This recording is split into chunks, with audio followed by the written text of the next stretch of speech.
ሌሊቱን በሙሉ እንቅልፍ ለማግኘት ለሚታገል ሰው አእምሮን እያዘናጋ ወደ እንቅልፍ የሚወስድ አንድ እንግዳ ዘዴ ልንገራችሁ።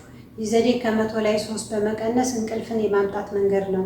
ምቹ በሆነ ሁኔታ አልጋችን ላይ ከተኛን በኋላ አይኖቻችንን ጨፍነን በህሊናችን ከ100 ላይ 3 እየቀነስን በዝግታ ወደታች እንወርዳለን። ለምሳሌ 100፣ 97፣ 94፣ 91 እያልን ማለት ነው። ቁጥሮቹን መጥራት ሲከብደን እና ስንሳሳት እንደገና ከ100 መጀመር።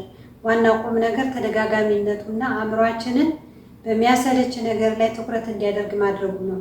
ይህ ዘዴ እንቅልፍ ሊያመጣ የሚችልበትን ሳይንሳዊ መንገድ ስናይ አንደኛ አእምሯችን ላይ ማሰልቸት መፍጠሩ ነው።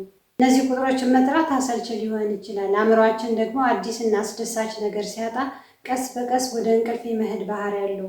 ሁለተኛ አእምሯችን ማዘናጋት መቻሉ ወይም ኮግኒቲቭ ዲስቶርሽን ነው። እንቅልፍ እንዳይመጣ ከሚያደርጉ ነገሮች መካከል አንዱ አእምሯችን በብዙ ሀሳቦች መወጠሩ ነው። ከ100 ላይ 3 መቀነስ በትንሹም ቢሆን የአእምሮ ትኩረትን የሚጠይቅ ነገር ነው።